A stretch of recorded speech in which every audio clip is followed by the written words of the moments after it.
So happy to kick off session 8. We are so happy that you've been with us for the last 2 days. It's been an exciting 2 days. As we promised at the very beginning, it's action-packed, a lot of great people to meet, a lot of potentially great partners, and amazing content, right? So hopefully you've gotten a lot out of it. But more than anything, we want you to walk away with the feeling that you have established really strong contacts that you can call next week and really go forth and do great things together. I wanted to explain one thing that we are doing at the Social Innovation Summit as we innovate and we push forward and evolve more. We have been doing the Social Innovation Summit, not me personally, but Zeev Klein, who founded the Social Innovation Summit, for 17 years. That's a long time, 17 years. And so we've always been curating events and experiences like these to bring people together. And now we're branching out a little bit, mainly because,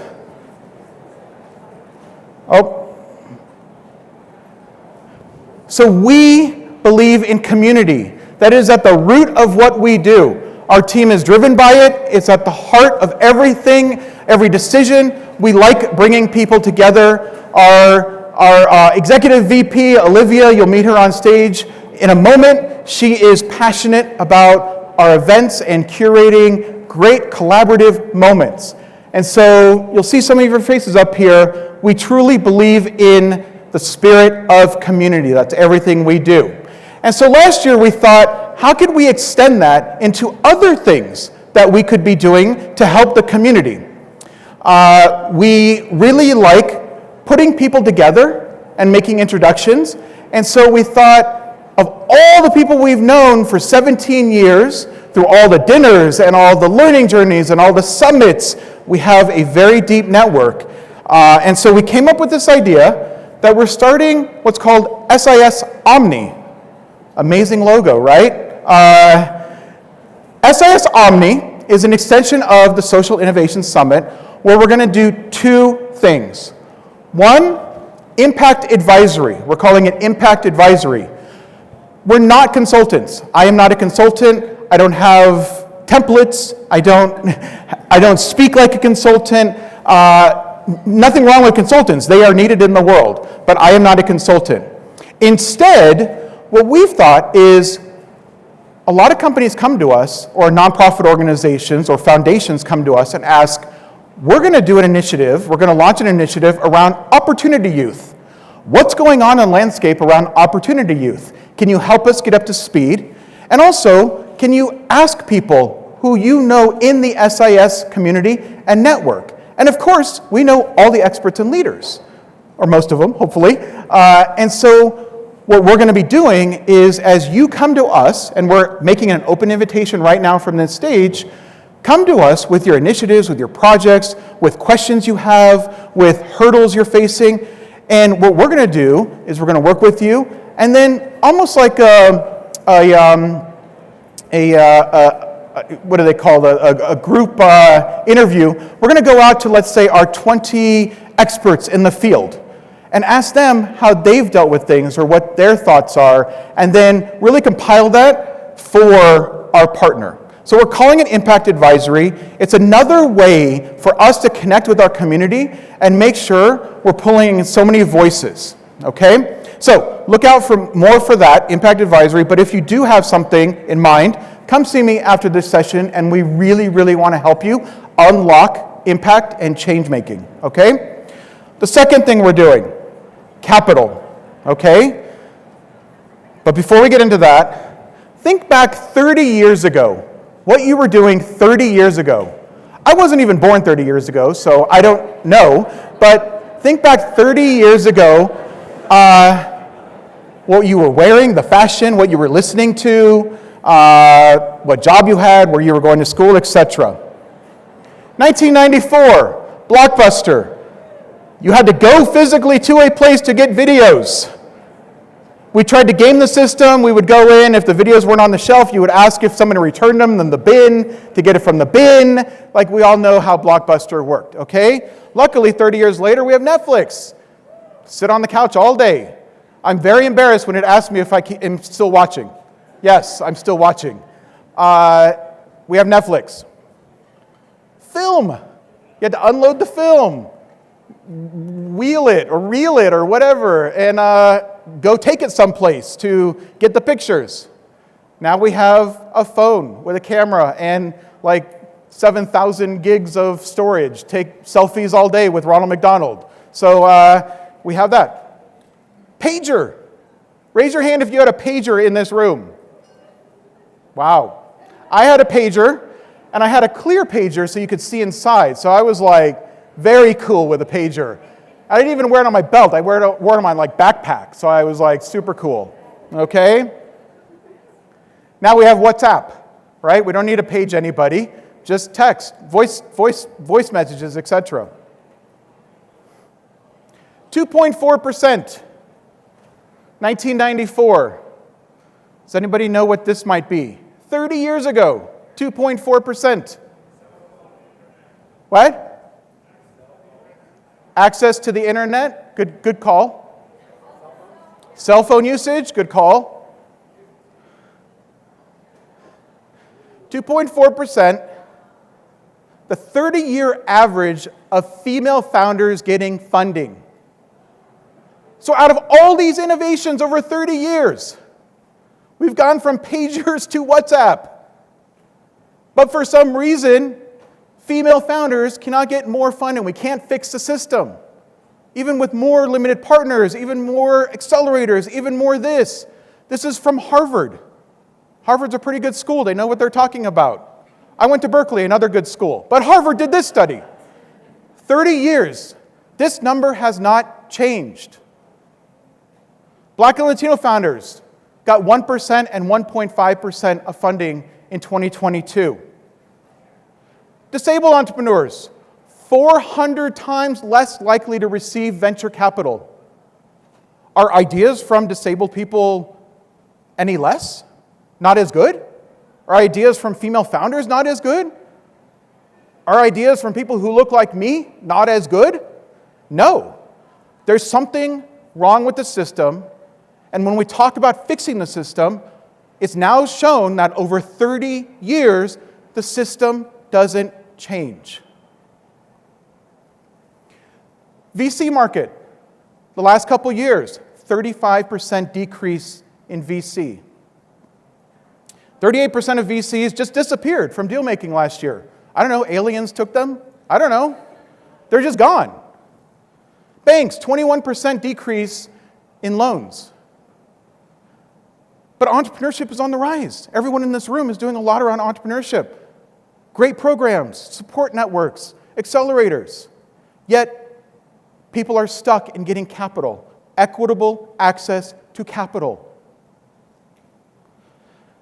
The single most powerful word in democracy is the word we. We the people, we shall overcome, yes we can. That word is owned by no one. It belongs to everyone. President Obama. And those are actually the words that are going on the Presidential Obama Center here in Chicago, wrapped around the top of the building. But when I love the quote, great guy. But when I read this, I think, where is the we in capital?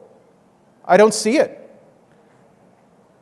I don't know if there's a sense of we when it comes to raising money for underestimated entrepreneurs. And we have this same conversation every year. And I've been in the business. I did a startup in 1999, first dot-com bubble. Same conversation. And I'm tired of having it over 30 years. So there's a need for a multi-finance strategy. Some people call it a blended capital strategy. Blended capital, there's a couple definitions out there. We need a system where there's multiple access points to capital. It could be through donor-advised funds, loans, small business grants, venture capital. Entrepreneurs need multiple access points to say, I'm not going to be fully reliant on finding the 0.00001% of VC that might be interested in my idea. I need a lot of different ways to get capital, okay? And a lot of organizations are working on this in terms of how to provide those things, and also work with entrepreneurs on things like improving credit or making sure that they know the process to apply for small grants, etc. Hello, Alice. Fearless Fund. This is where we come in. So I mentioned capital, SIS Omni. We are working with entrepreneurs, underestimated impact entrepreneurs, in helping them raise between $250,000 and $5 million through equity crowdfunding, through community rounds. So what we're doing is over a 3-month period, 90 days, in the first month, we're helping them with all the process that entrepreneurs don't have time for. We talk to them. We say, I don't know the process. I don't know how to do all the paperwork. I don't know how to do an audit. I don't know how to submit the forms to the government. We do all that work for them in the first month. SIS Omni, a branch of Social Innovation Summit. Second month, we launch a private round, friends and family, etc. Third month, we open it up to a broader audience. And the great thing about crowdfunding, if you don't know about it, it democratizes investing. Everyone can be an investor for as little as $100. If you go on the site and you see a company, you can invest for $100. I've invested in companies for $100. You don't have to be an accredited investor and fly out to Nantucket for the summer and blah, blah, blah. You can now invest for as little as $100 in the companies and the entrepreneurs that you like. So we're raising $250K to $5 million. We're helping underestimated impact entrepreneurs. We're doing it through a platform called WeFunder. Look them up. They're great if you want to start investing in some other companies. This is Sandra. She's with Nopalera. She was on Shark Tank. She turned a deal down on Shark Tank, which is great. She wanted to leave the room on her own terms. Chicana-led business that creates beauty products out of a cactus in Mexico. My face is glowing because of it. She was one of our first entrepreneurs that we brought on. We've only started doing this since January of this year, 4 or 5 months ago. She just closed her round. I think she raised about $300,000 on the platform with us, taking her through the process. We've been fortunate to have UBS join us as a partner and Annenberg Foundation. To date, we've raised $1 million, or helped raise $1 million for underestimated impact entrepreneurs. And it's only June 5th.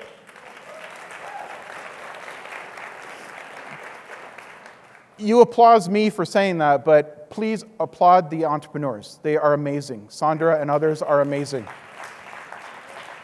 So, we just passed the $1 million mark in helping entrepreneurs. 2054, 30 years from now. I'm an old man. I'm gonna, I think I'm reaching 50 next year. I can't even remember. I'm now at the point in my life, like somewhat the twilight years. I'm starting to think, over the next 30 years, what am I going to do? I've sort of messed around for the first 50 years, right? Played pool in my dorms and got some random jobs in my 20s. What do I want to do in the next 30 years to really have, I don't want to use the word legacy, but have an impact on impact, right? And I want to, as we go away from session 8 and leave this room, think about 30 years. What do you want to do in 30 years? I know we always think about what we want to do tomorrow in calling this person, blah, blah, blah. What do we need to do next week? I have 4,000 emails because I was sitting in a chair for 2 days. What are you going to do over 30 years? And keep in mind that 2.4%. Are you going to let something like that in your own worlds, right? Are you going to let something like that, that's a marker right now of the 2.4%, still be that marker in 30 years? I ask you, please don't let that happen. Let's chat. You've heard what we're doing through SIS Omni on supporting underestimated impact entrepreneurs. We need partners. We need pipeline partners to connect with more entrepreneurs. We need funding partners. We need partners who just want to talk about this stuff. Write articles. Tell other people that we need to fix the system and democratize investing a lot more. So please, please, please talk to me if you have any ideas, any leads, or you want to partner with SIS Omni. Also on the impact advisory side.